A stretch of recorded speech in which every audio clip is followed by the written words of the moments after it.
इस कहानी को समझने के लिए कहानी का पहला भाग जरूर सुनें। डेविल के जाते ही अवनी पूरे कमरे में नज़र घुमाने लगी थी। वो सोच रही थी अब उसे ज़िंदगी भर इसी कमरे में तो रहना है। 2 साल पहले भी तो वो इस कमरे में आई थी, लेकिन तब तो किसी तरह वो निकल गई थी, लेकिन अब नहीं जा सकती थी कहीं भी। अवनी ने छत को देखते हुए कहा, क्यों भगवान, मेरे साथ ही ऐसा क्यों हुआ है। आरव अपने कमरे में हताश सा बैठा था। उसे समझ नहीं आ रहा था कि वो करे तो क्या करे, कैसे वो अवनी को वहाँ से बाहर निकाले। आरव ने अवनी को सिर्फ देखा था, उन दोनों की ठीक से बातचीत भी नहीं हुई थी। फिर भी ना जाने क्यों आरव उसके लिए इतना कंसर्न था कि उसे बचाने के लिए कोई ना कोई रास्ता निकालना चाहता था। आरव के सामने अवनी की वही डायरी पड़ी थी जो एकदम खाली थी। आरव ने फिर से उसे उठाया और उसे हाथ में लेकर घुमाने लगा। कभी वो उसे खोलता तो कभी बंद करके रख देता। आरव उस डायरी को से खेलने लगा था, तभी उसके हाथ से डायरी छूट गई और नीचे गिर गई। डायरी के गिरते ही तेज हवा के झोंके से उसके कोरे पन्ने फड़फड़ाने लगे थे। आरव ने एक नज़र उसे देखा और फिर देखते रहा। तभी उसे कुछ लिखा नजर आया। आरव ने झट से उसे उठाया और एक पेज पलटकर उसे ध्यान से देखने लगा। लगभग डायरी के बीचों बीच आरव को एक लाइन लिखी दिखाई दी, अनाया का कमरा। इसके बाद डॉट डॉट डॉट थी। आरव ने बाकी के और पेज पलट कर देखे, लेकिन उनमें कुछ नहीं दिखाई दिया। आरव ने डायरी को रख दिया और खुद से बोला, ये अवनी एक तो खुद मेरे लिए पहेली बन चुकी है और अब नई नई पहेलियाँ खोलती जा रही है। समझ नहीं आता कहना क्या चाहती है वो। आरव वहीं बैठा रहा तब तक कि छवि उसके पास नहीं आ गई। छवि दिन में काफ़ी बार आरव के घर का चक्कर लगाती थी। ऑफिस के बाद उसका यही काम तो था, खुद का और आरव के घर का ख्याल रखने का होता था। छवि आरव के कमरे में आकर उसके पास सोफे पर धम से गिरते हुए बोली, क्या हुआ, मुंह क्यों लटका है तेरा। आरव ने डायरी का वही पेज खोलकर छवि के सामने कर दिया तो छवि उठते हुए बोली, आई थिंक हमें अनाया का कमरा देखना चाहिए। क्या पता कुछ ऐसा हो उसमें जो अवनी ने रखा हो। छवि की बात सुनकर आरव ने बोझिल आंखों से कहा, तुम्हें लगता है वहाँ कुछ मिलेगा। छवि ने जाते हुए कहा, क्या पता। आरव और छवि दोनों अनाया के कमरे में आ गए। अनाया ने आरव को देखकर कहा, क्या हुआ भाई, अवनी का कुछ पता चला।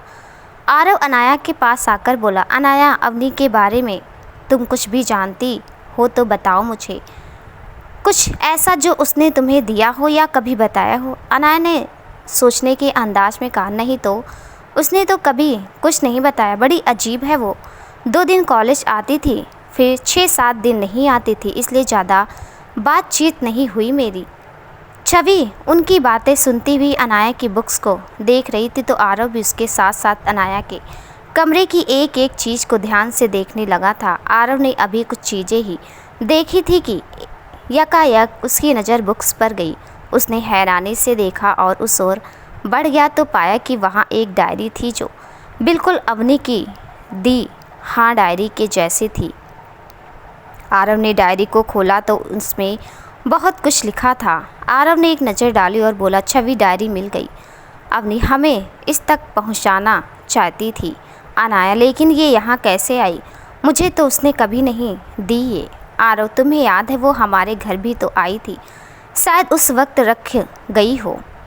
छवि ने आरव को देखते हुए कहा, अब पढ़ो, इसे ज़्यादा देर मत करो।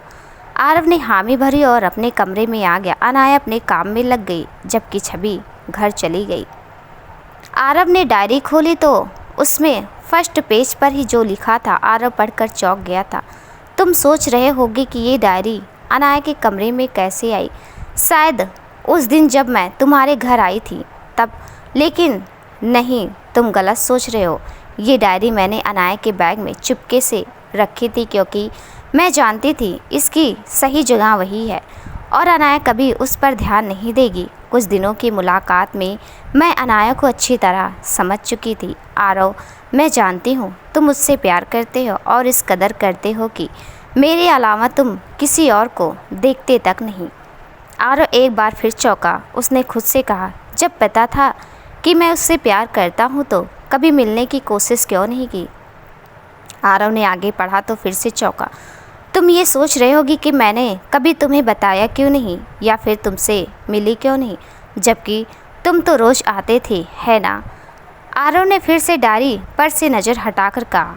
तुम मुझसे बात किए बिना भी बात कर रही हो अवनी। मैं जो सोच रहा हूँ उसका आंसर कर रही हो।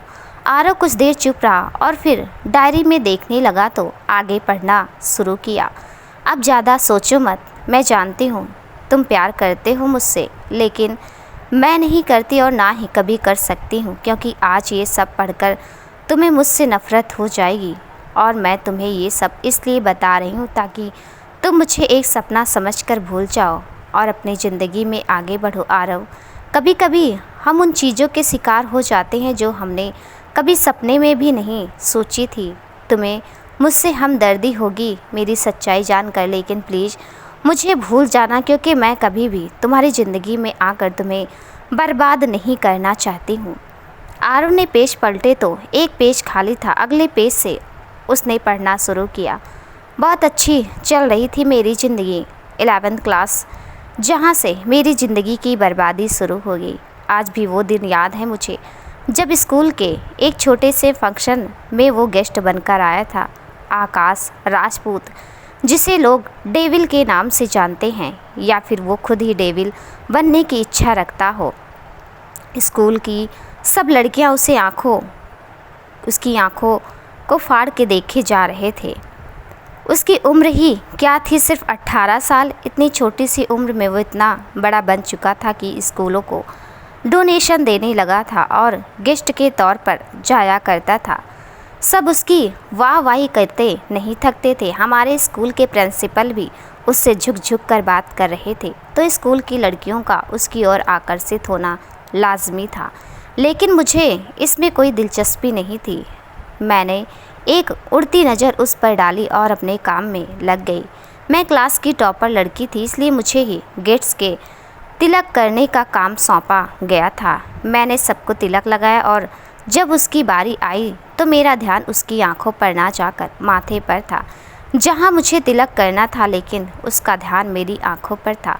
तभी मेरी नज़र उससे मिली तो मैंने उसे इग्नोर कर दिया और आगे बढ़ गई। और शायद यही बात उसे खल गई। उसने उस वक्त कुछ नहीं किया, क्योंकि वो अपनी इमेज ख़राब थोड़ी करता।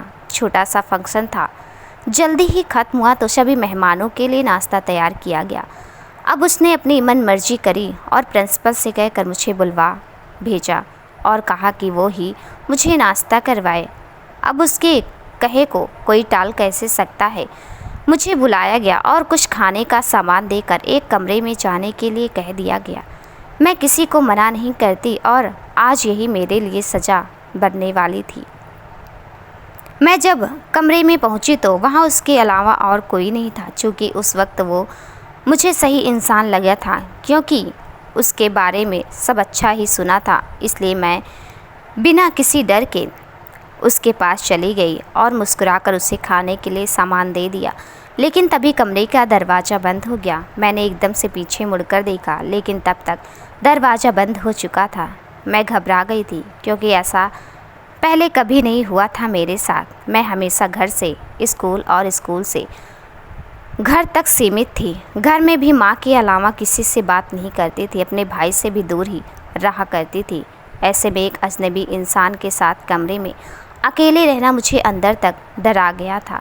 मैंने जब दरवाज़ा खोलने के लिए आगे कदम बढ़ाए तो उसने मेरी कलाई पकड़ ली और उठकर बोला, मत जाओ, शायद किसी ने गलती से बंद कर दिया है। मेरा हाथ पकड़ने से मैं और ज़्यादा डर गई और कांपते हुए रोते हुए बोली, सर प्लीज़ आप खाइए, मैं देख कर आती हूँ क्या हुआ है। लेकिन उसने मेरा हाथ नहीं छोड़ा और मुस्कुराते हुए बोला, मेरा मन तो तुम्हें खाने का है, बोलो खाने दोगी। मैं जो पहले ही डरी हुई थी अब थर थर काँपने लगी थी। वो मेरी ओर धीरे धीरे बढ़ रहा था और मैं पीछे होती जा रही थी, लेकिन कब तक पीछे होती। आखिर मैं दीवार से जाकर लड़ गई तो वो मुझ पर झुक गया। उसकी सांसें मुझे अपने चेहरे पर महसूस होने लगी। मैंने अपनी आंखें बंद कर ली और अपने होठों को भींच लिया। मेरी बंद आंखों से भी आंसू टपकते जा रहे थे। तभी ना जाने उसे क्या सूझा कि उसने मुझे छोड़ दिया और दरवाजे के पास जाकर मुझे एक बड़ी सी स्माइल दी और दरवाजे पर एक पंच मारा, जिससे बाहर से किसी ने दरवाज़ा खोल दिया और वो चला गया। मैं वहाँ बुत सी बनी खड़ी रोती रही। जब लगा कि कब मुझे चलना चाहिए, यहाँ कोई नहीं आने वाला, तो मैं उठकर बाहर आ गई। लेकिन बाहर आकर देखा तो मैं क्या कहूँ, सब मुझे ऐसे देख रहे थे मानो उन्हें सब पता हो कि अंदर क्या हुआ है। लड़कियां मुझे देखकर मुंह बना रही थी, जबकि लड़के शरारती हंसी हंस रहे थे और सब टीचर्स मुंह झुकाए खड़े थे। वो दिन मेरी ज़िंदगी का सबसे बुरा दिन था। मेरा वहाँ से निकलना दूभर हो गया था।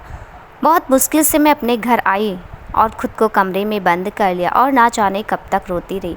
जब मेरी आंखों ने जवाब दे दिया तो मुझे अजीब लगा कि मेरी माँ पापा जो हमेशा मेरे आसपास रहते थे आज क्यों नहीं है। मैंने अपने आंसू पोंछे और बाहर आ गई। बाहर आकर देखा तो मैं वापस से कमरे में आ गई और मैं उसे अंदर से बंद कर लिया और ज़ोर ज़ोर से रोने लगी। सबसे मनहूस दिन था वो मेरी ज़िंदगी का। अवनी घर आकर काफ़ी देर तक अपने कमरे में ही दुबकी रही, लेकिन जब कोई नहीं आया तो वो बाहर आई और सामने देखकर चौंक गई। अवनी ने देखा सामने सोफे पर डेविल अपने हाथों और पैरों को पसार कर बैठा था और अवनी को बड़े ही हैवानियत तरीके से घूर रहा था। अवनी सहम गई थी और वापस से अपने कमरे में चली गई। उसने कमरे को अंदर से बंद कर लिया। वो डर से काँप रही थी कि अभी वो आएगा और दरवाजे को तोड़ देगा। अवनी अपने कमरे में ही बने बाथरूम में चली गई और उसे भी अंदर से लॉक कर लिया। वो काफ़ी देर तक अंदर ही बंद रही, लेकिन जब कोई नहीं आया और ना ही किसी की आवाज़ आई तो अवनी एक बार फिर से हैरान रह गई। उसे समझ नहीं आ रहा था कि आखिर वो करना क्या चाहता है, लेकिन अवनी डर के मारे बाहर निकली ही नहीं। लगभग 2 दिन तक वो कमरे में ही रही। डर से उसे भूख प्यास भी नहीं लगी, लेकिन कब तक वो खुद को रोक सकती थी। बिना कुछ करे भी उसे कमजोरी महसूस होने लगी थी। उस वक्त ना उसके पास कोई फ़ोन था और ना ही ऐसी चीज़ जिससे वो खुद को बाहर निकाल सके। आखिरकार हार कर तीसरे दिन अवनी अपने कमरे से बाहर आ ही गई। अवनी जब बाहर आई तो देखा कि आज यहाँ कोई नहीं था। एकदम सन्नाटा पसरा था घर में। उसने चैन की सांस ली। अवनी मेन गेट की ओर धीरे धीरे बढ़ रही थी, क्योंकि वो डर रही थी कहीं वो फिर से ना आ जाए। धीरे धीरे वो मेन गेट के दरवाजे के पास आ गई तो पाया कि वो बाहर से बंद है। अवनी ने उसे अंदर से भी बंद कर दिया और घर के सभी कमरों पर नज़र डाली जो सभी बंद थे।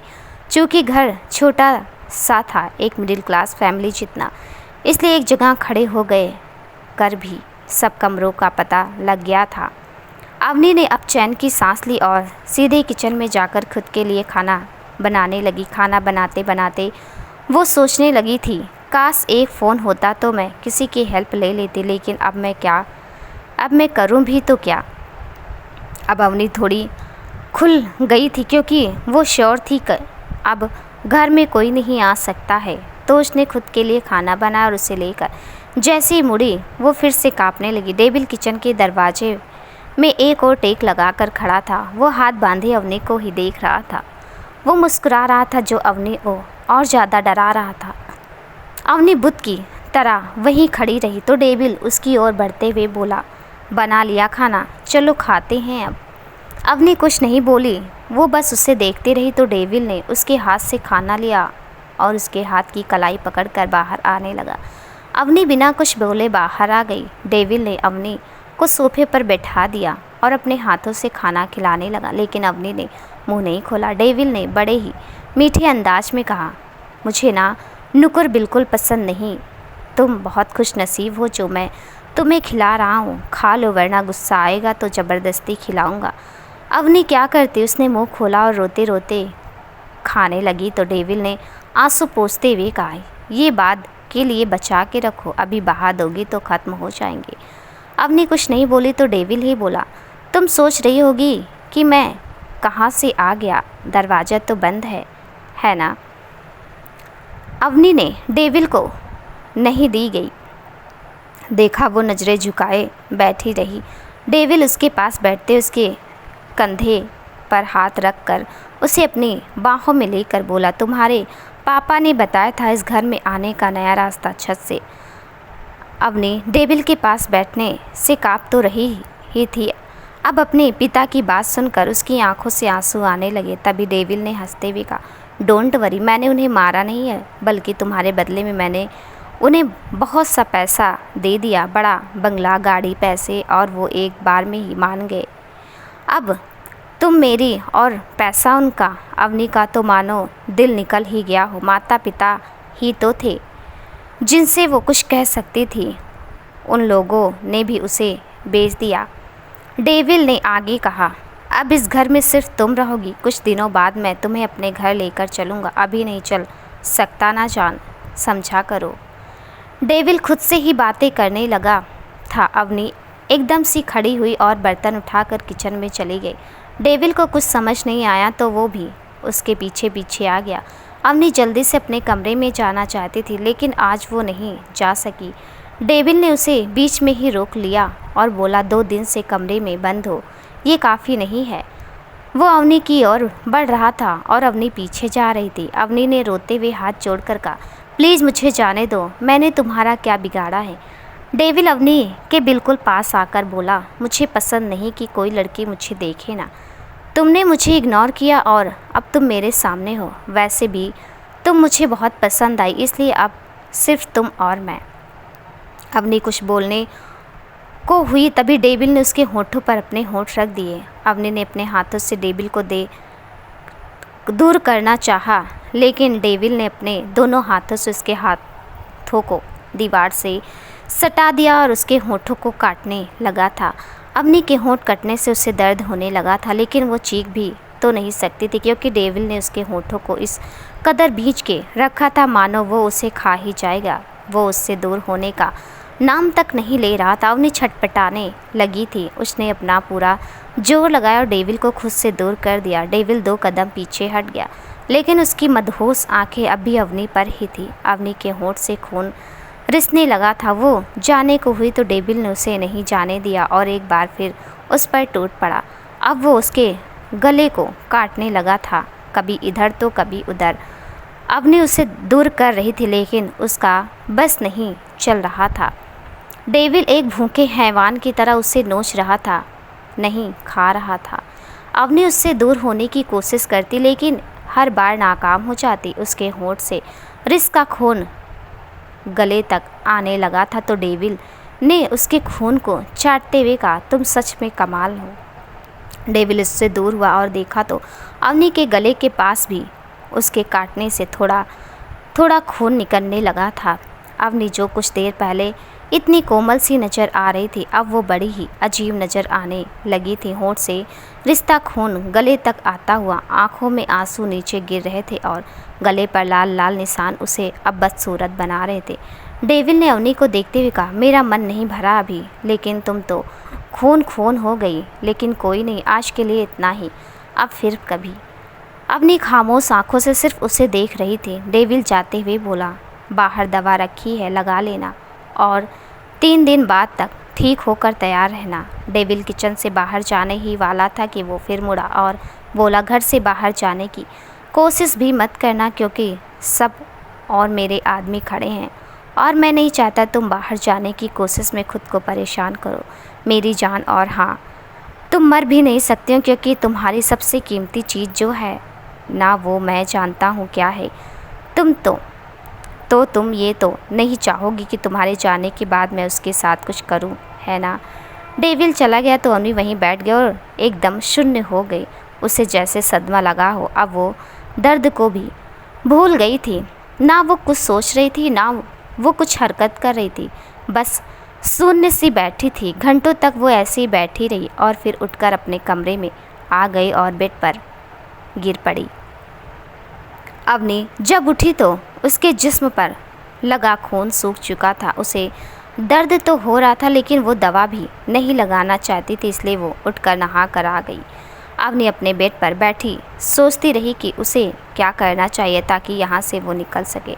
उसने डेविल से बात करने की सोची। 2 दिन तक अवनी घर में कभी सो जाती तो कभी बैठी रहती। उसकी ज़िंदगी नर्क बन चुकी थी, लेकिन फिर भी वो लड़ना चाहती थी। ना जाने क्यों वो सब सहना चाहती थी, क्योंकि वो जानती थी कि भगवान उसके साथ इतना निर्दयी नहीं हो सकता है। लेकिन वो गलत थी। वो नहीं जानती थी कि अब उसके साथ बहुत बुरा होने वाला है।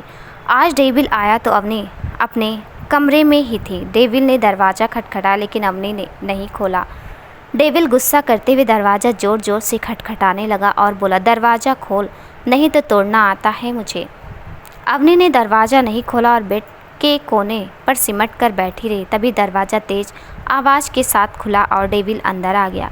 अवनी उसे देखकर और ज़्यादा डर गई थी, क्योंकि आज डेविल गुस्से में था। इसका अंदाज़ा वो लगा सकती थी कि आज उसके साथ क्या होने वाला है। डेविल के साथ दो आदमी थे जो उसके पीछे पीछे ही आ रहे थे। दोनों आदमियों ने अवनी को पकड़कर उसके हाथ बांध दिए और मुंह भी बांध दिया। अवनी को कुछ समझ नहीं आया। तभी डेविल मुड़ा और जाने लगा। एक आदमी ने अवनी को बाजू से पकड़ा और ले जाने लगा। अवनी अपने घर से बाहर नहीं जाना चाहती थी, इसलिए वो वहीं बात जम गई। लेकिन एक हट्टे कट्टे आदमी के आगे उसका बस कैसे चलता। वो उसे घसीटते हुए ले गया और ले जाकर डेविल की गाड़ी में उसके साइड में ढकेल दिया।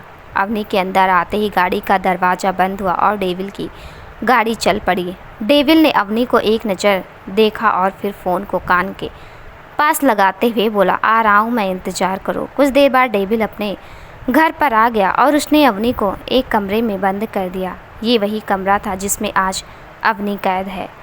लगभग 2 घंटे बाद डेविल अवनी के कमरे में आया तो देखा कि उसके हाथ और मुंह अब भी बंधे हैं। डेविल ने भागकर अवनी के हाथ खोल दिए। वो बड़े प्यार से अवनी के चेहरे पर अंगुली फेरते हुए बोला, सॉरी जान, मैं तुम्हें खोलना भूल गया था। अवनी कुछ बोलती इससे पहले डेविल ने उसके होठों पर अपने होठ रख दिए। एक बार फिर से वही सब हुआ। अवनी उसे दूर करती रही, लेकिन डेविल उस पर बरसता रहा। जो घाव अभी ठीक से भरे भी नहीं थे, उनके पास ही और नए घाव दे दिए थे उसने अवनी को। कुछ देर बाद जब डेविल जाने लगा तो अवनी ने हिम्मत करके कहा, प्लीज़ मेरा स्कूल बंद मत करो, मेरी पढ़ाई को मत रोको। तुम जो कहोगे मैं करूँगी, लेकिन मुझे पढ़ने दो। डेविल ने मुस्कुराकर कहा, पढ़ना किस लिए है, जब तुम्हें ज़िंदगी भर के लिए मैं खिला रहा हूँ, अपने साथ रख रहा हूँ, तो क्यों तुम इस बेकार सी पढ़ाई के पीछे पड़ी हो। अवनी भी हार मानने वाली नहीं थी। वो बोली, देखो तुम जो चाहे कर लो, लेकिन प्लीज़ मुझे पढ़ने दो। डेविल ने चाहते हुए कहा, ओके, तुम्हें घर पर ही टीचर पढ़ाने आ जाएंगे और एग्ज़ाम भी यहीं हो जाएंगे। डेविल चला गया तो अवनी वहीं बैठ गई। तभी उसके कमरे में एक औरत आई और उसके घावों को साफ करके उन पर दवा लगाने लगी। अवनी खाली आंखों से उन्हें देखने लगी। औरत ने जब अवनी को खुद को देखता पाया तो वो बोली, माफ़ करना बेटी, ये आकाश पहले तो ऐसा नहीं था, लेकिन अब जब से तुम उससे मिली हो ना जाने वो बदल कैसे गया। हाँ, पहले भी गुस्सा आता था उसे तो वो किसी को भी मार देता था, लेकिन अब जब भी उसको गुस्सा आता है वो तुम्हें अपना शिकार बना लेता है। अवनी ने खाली आंखों से ही कहा, वो मेरा रेप नहीं करता, मुझे टॉर्चर करता है, मैंने उसका क्या बिगाड़ा है।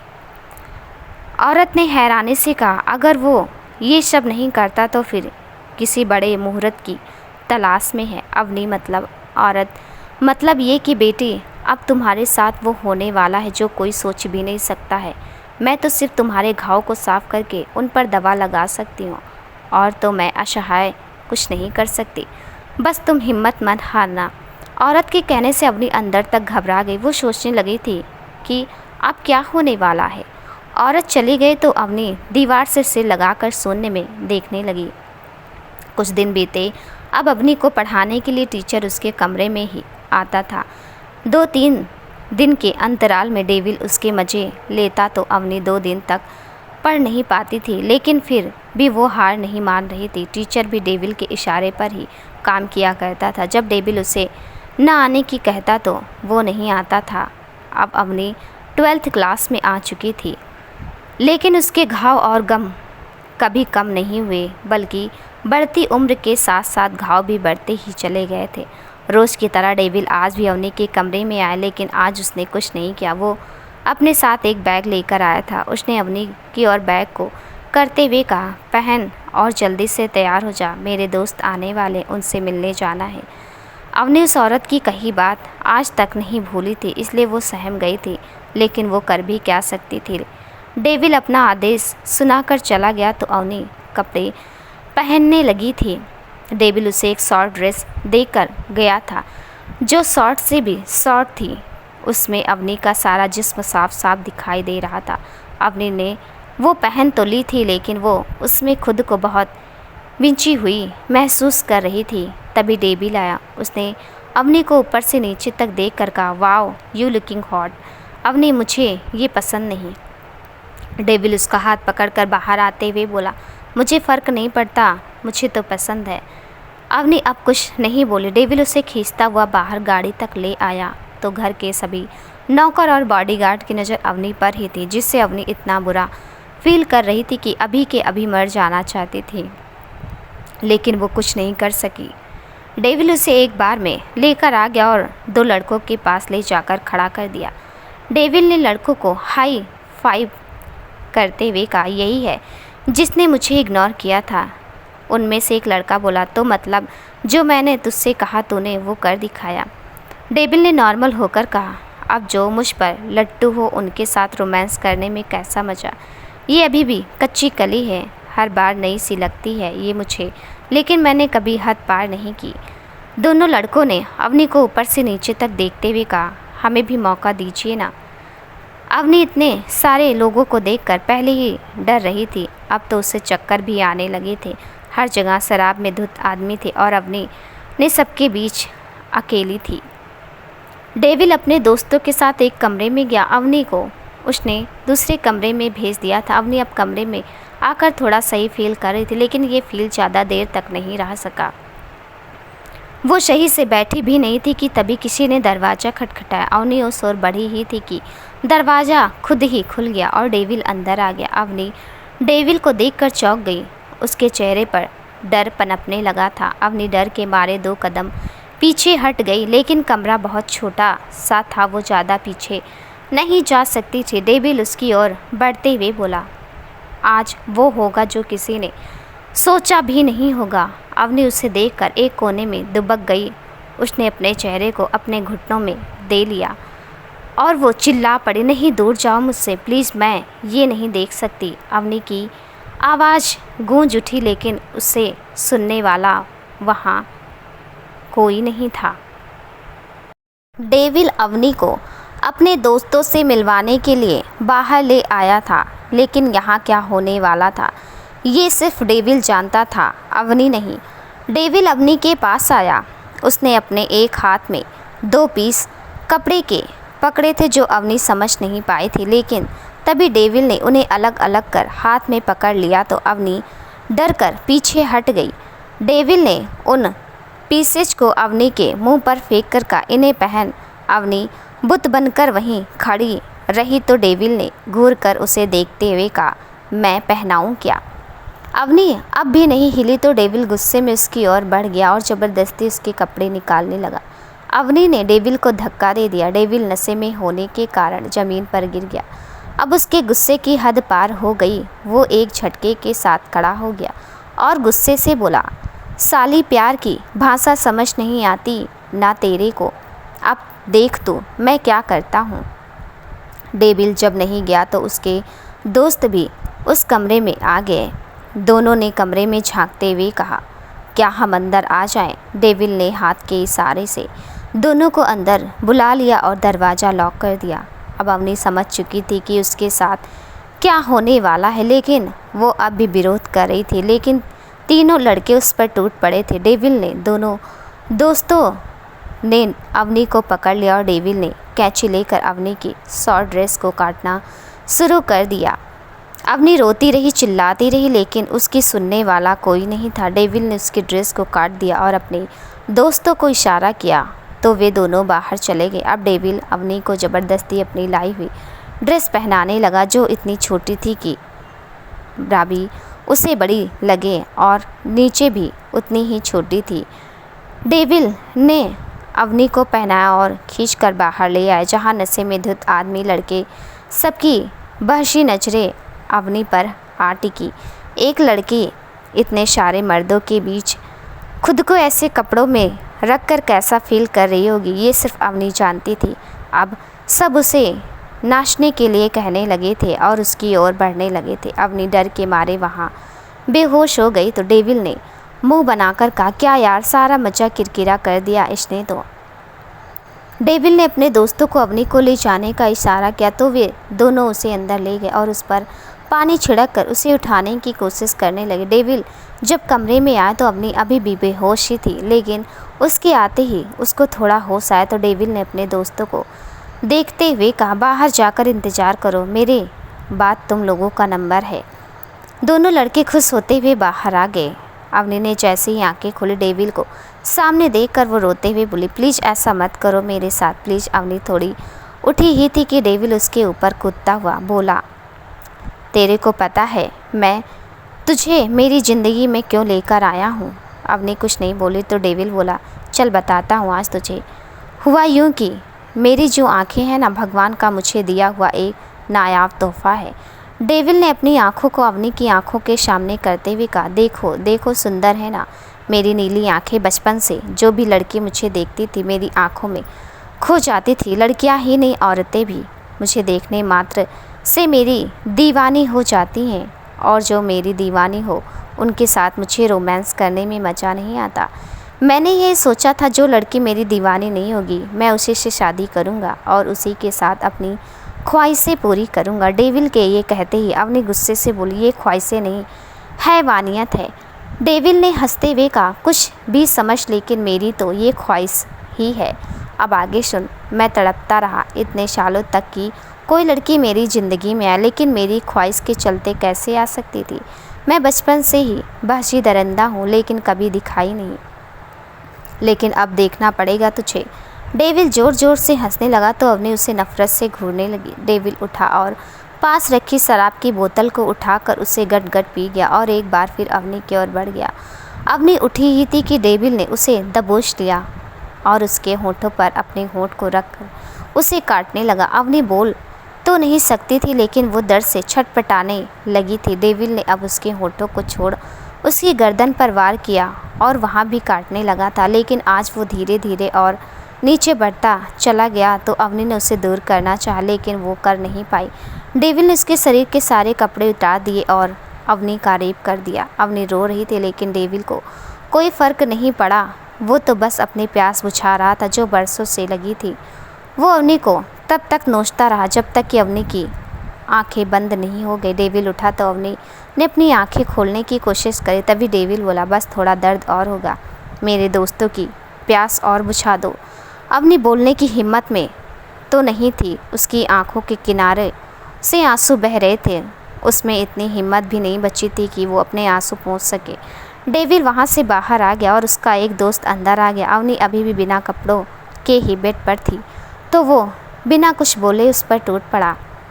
उसके बाद डेविल का दूसरा दोस्त आया, उसने भी अपनी हैवानियत दिखाई। अवनी बेहोश हो गई थी, तभी भी वे उसे नोचते रहे। जब अवनी की आंखें खुली तो एक बार फिर डेविल उसके सामने था, लेकिन आज ऐसा कुछ भी नहीं था। वह एक साफ़ सुथरे कमरे में थी और उसके बदन पर कपड़े थे, लेकिन वो उठ नहीं पा रही थी। डेविल ने अवनी का हाथ अपने हाथों में ले लिया तो अवनी घबरा गई, लेकिन आज डेविल का रूप बदला सा था। वो आंखों में आंसू ले अवनी को बोला, सॉरी जान, मुझे माफ़ कर दो, मैं नशे में था इसलिए मुझे कोई होश ही नहीं रहा। अवनी डेविल को आज भी समझ नहीं पा रही थी कि आखिर वो चाहता क्या है। डेविल, आई प्रॉमिस अब शादी के पहले ये सब नहीं होगा, सिर्फ रोमांस होगा, संबंध नहीं। डेविल के ये कहते ही अवनी ने मुँह फेर लिया और आंखें बंद कर ली। बीतते दिनों के साथ अवनी ठीक हो गई थी तो डेविल ने उसे फिर से उसके घर भेज दिया था। अब वो अवनी को कैद नहीं रखता था, वो कॉलेज जाती थी। डेविल आता रहता था और अवनी ने इसे अपनी किस्मत मान लिया था और सब सहने लगी थी, क्योंकि माँ बाप ही जब उसका साथ छोड़ गए थे तो बाकी लोगों से वो क्या अपेक्षा लगा सकती थी। अब अवनी की ज़िंदगी इसी ढर्रे पर चलने लगी थी। अवनी अब अपने घर में अकेली ही रहने लगी थी। कॉलेज में उसकी एकमात्र दोस्त अनाया थी, क्योंकि डेविल की नज़र हमेशा अवनी पर ही रहती थी, इसलिए वो लोगों रशे ज़्यादा घुल मिल नहीं सकती थी। अनाया दिल की अच्छी थी तो अवनी ने वो से वो ज़बरदस्ती बात कर लेती थी। अवनी ने जब आरव को देखा तो उसे लगा कि वो उसकी मदद कर सकता है, लेकिन अवनी खुद की खातिर किसी की भी ज़िंदगी से खेल नहीं सकती थी, इसलिए वो कुछ नहीं बोली। धीरे धीरे आरव अवनी की ज़िंदगी में आने लगा था, जिसे अवनी बखूबी समझ रही थी। आरव अब जब रोज़ उसे देखता तो पहले तो अवनी को गुस्सा आता, लेकिन धीरे धीरे वो भी आरव की ओर बढ़ने लगी थी। लेकिन अवनी जानती थी डेविल अवनी को किसी और के पास तो हरगिज़ नहीं जाने देगा, तो क्यों वो आरव के दिल के साथ खेले। इसी कारण अवनी ने आरव को एक बार भी नहीं देखा था। वो हमेशा बिना देखे ही चली जाया करती थी, लेकिन आरव भी कहाँ पीछे हटने वाला था। वो 1 साल तक उसे देखता रहा। अवनी के बिना कोई रिएक्ट किए वो आगे कुछ कर भी तो नहीं सकता था, इसलिए अपने प्यार को खुद तक ही सीमित रखा था उसने। लेकिन जब अवनी आरव के घर आई तब आरव से रहा नहीं गया और वो उसका पीछा करते हुए चला गया था, जो अवनी के लिए खतरा बन चुका था। इसलिए आज अवनी फिर से डेविल के घर में कैद हो गई थी। अवनी का लिखा अभी ख़त्म नहीं हुआ था। आरव भीगी आंखों से आगे पढ़ने लगा था, जिसमें अवनी ने लिखा था, आरव मैं तुम्हें ये सब इसलिए नहीं बता रही हूँ कि तुम मेरी हेल्प करो, बल्कि इसलिए बता रही हूँ क्योंकि तुम मुझसे प्यार करते हो और मैं नहीं चाहती कि तुम ज़िंदगी भर मेरी सच्चाई से दूर रहो। मैं नहीं चाहती तुम ये सोचो कि तुमने अवनी से प्यार किया और वो तुम्हारी नहीं हो सकी। मैं अपवित्र हो चुकी हूँ, अब मैं तुम्हारी कभी नहीं हो सकती हूँ, इसलिए मेरे बारे में सोचना बंद कर दो। मेरी सच्चाई जानकर दुख तो बहुत हुआ होगा, लेकिन ये मेरी किस्मत है जो कोई नहीं बदल सकता और ये मुझे सहना ही होगा। हाँ, तुमसे बस इतना चाहिए कि तुम शादी कर लेना और अपनी ज़िंदगी में खुश रहना, और कुछ नहीं चाहिए तुमसे। तुम जानते हो, और एक स्त्री मर्द को देखकर बता सकती है कि उसके दिल में क्या है, और मैं भी तो लड़की हूँ ना। मैं बता सकती हूँ कि तुम किस हद तक मुझे प्यार करते हो, लेकिन अफसोस मैं तुम्हारी कभी नहीं हो सकती, कभी भी नहीं। अगर डेविल मुझे छोड़ भी दे तो मैं तुम्हारे पास कभी नहीं आऊँगी, क्योंकि मैं तुम्हारी ज़िंदगी बर्बाद नहीं करना चाहती हूँ। अपना ख्याल रखना आरव। जब तुम डायरी पढ़ रहे होगे तब तक डेविल की शादी की तैयारी कर रहा होगा। तुम मेरी बर्बादी में शामिल होना चाहोगे ना। मैं आखिरी बार तुम्हें देखना चाहती हूँ, उसके बाद तो मैं कभी नहीं देख सकूँगी तुम्हें। अवनी। आरव ने डायरी रखी और अपने फ़ोन को लेकर बाहर चला गया। उसके जाते ही छवि उसके कमरे में आई, लेकिन आरव वहाँ नहीं मिला, तो छवि ने अवनी की डायरी उठाई और अपने घर चली आई। आरव अपने एक दोस्त के घर बैठा था। आरव का दोस्त अनिल उसे कुछ समझा रहा था, लेकिन आरव उससे बहस किए जा रहा था। अनिल, आरव मैं एक इंस्पेक्टर हूँ और डेविल को अच्छी तरह से जानता हूँ। वो उस लड़की के लिए सालों से तड़प रहा है और तुम कह रहे हो तुम उससे प्यार करते हो। पागलपन की हद होती है आरव। आरव ने गुस्से से उठते हुए कहा, हाँ मैं पागल हूँ, लेकिन मैं अवनी को अब और दर्द सहन करने नहीं दे सकता। अब चाहे मेरी जान ही क्यों ना चली जाए, मैं अवनी को बचा कर रहूँगा। अनिल, आप कुछ नहीं हो सकता आरव, कल उसकी शादी है, एक दिन में तुम उसका कुछ नहीं कर सकते हो। मेरी बात मानो, भूल जाओ उसे। आरव, तुम्हें मेरा साथ देना है या नहीं?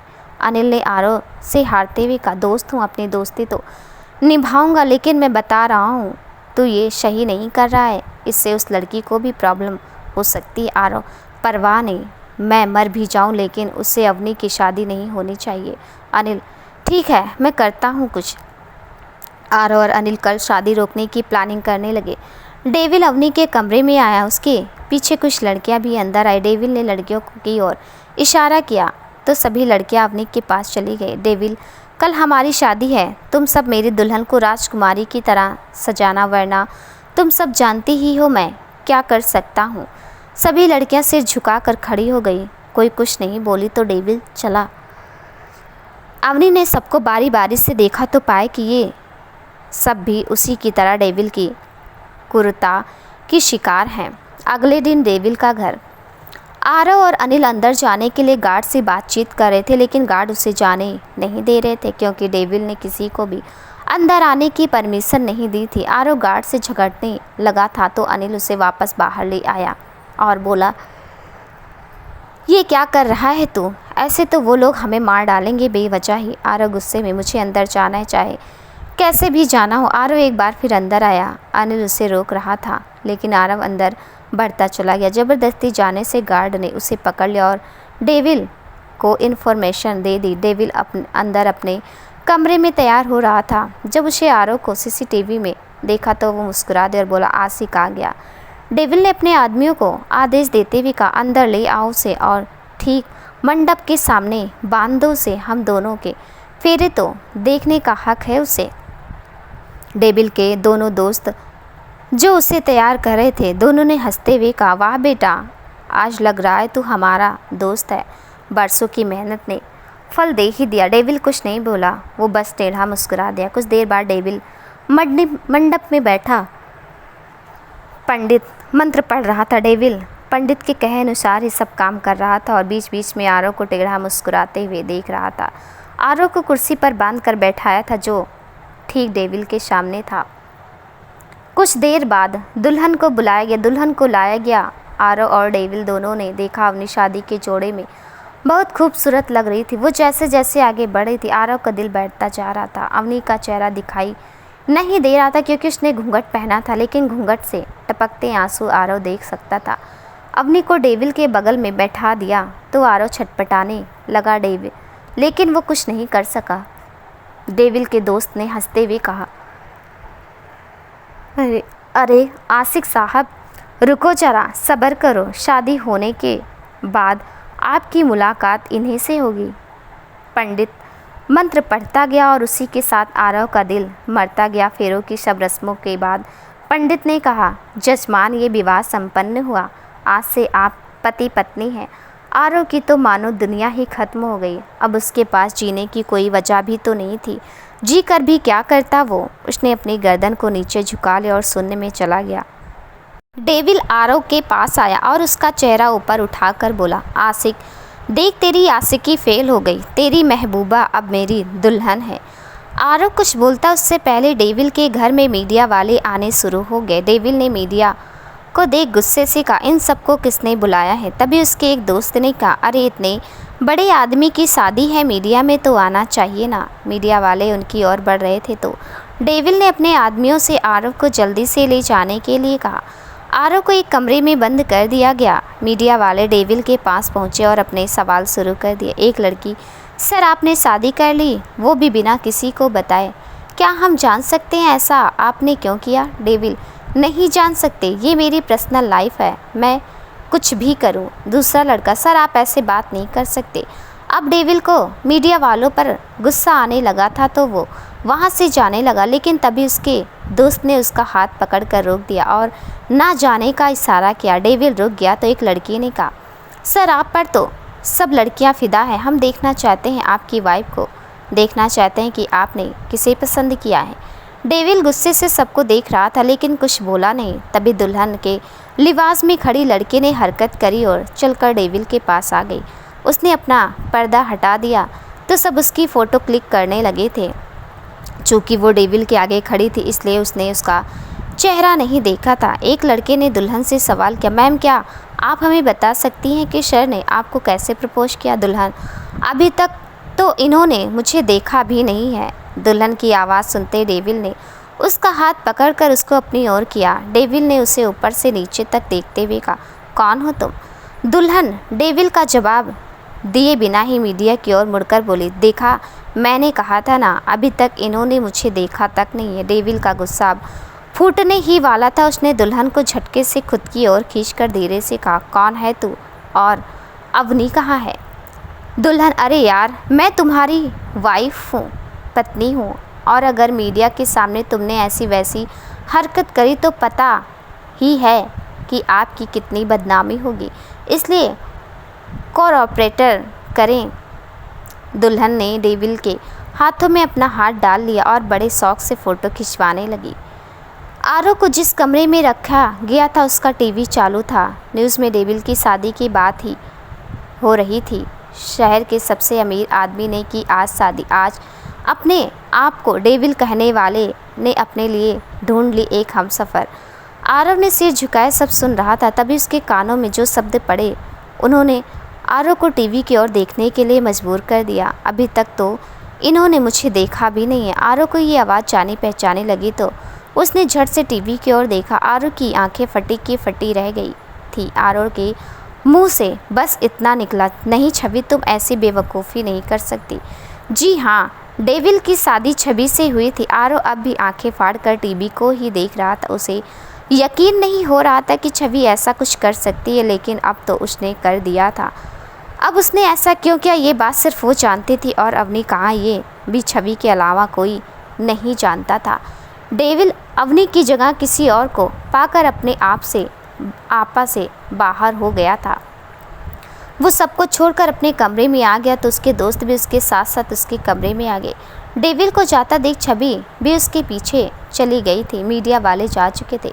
डेविल अपने कमरे में आया और सब सामान उठा कर फेंकने लगा। उसके दोस्त उसे रोकने लगे थे, लेकिन वो नहीं रुक रहा था। तभी छवि वहाँ गई। डेविल ने उसे देखते हुए कहा, तुम हो कौन और तुम यहाँ कैसे आई? छवि उसे हाथ बांधे मुस्कुराती रही तो डेविल उसकी और बढ़ने लगा। छवि ने हंसते हुए कहा, तुम्हें लगता है तुम मेरी और ऐसे बढ़ोगे तो मैं डर जाऊंगी? मैं अवनी नहीं हूँ मिस्टर पतिदेव।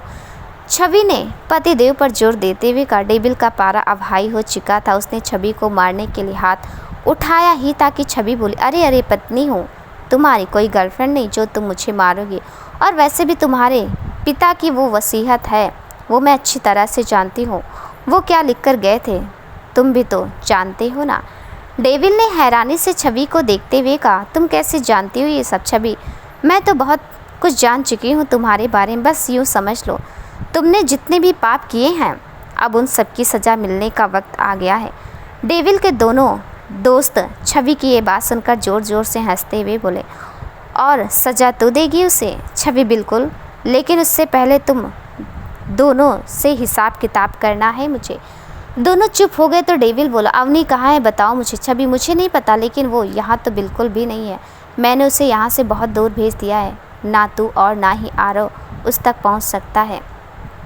छवि ये कहकर वहाँ से चली गई और उसने अपने पीछे ढेरों सवाल छोड़ गई। आरव अकेले कमरे में बैठा अवनी के बारे में सोच रहा था, कहाँ गई वो होगी वो, छवि ने क्या किया होगा। इन सब सवालों के जवाब छवि के पास थे, लेकिन वो किसी को संतुष्ट जवाब नहीं दे रही थी। दोस्तों, आगे क्या होने वाला है देखते हैं अगले भाग में। आपको कहानी कैसी लगी हमें कमेंट में ज़रूर बताइएगा। कहानी पढ़ने में जो भी हमसे गलतियां हो गई हैं हमें प्लीज़ क्षमा कर दीजिएगा, क्योंकि जल्दबाजी में कुछ गलतियां हो जाती हैं हमसे। और अगला भाग देखिएगा ज़रूर। तब तक के लिए नमस्कार।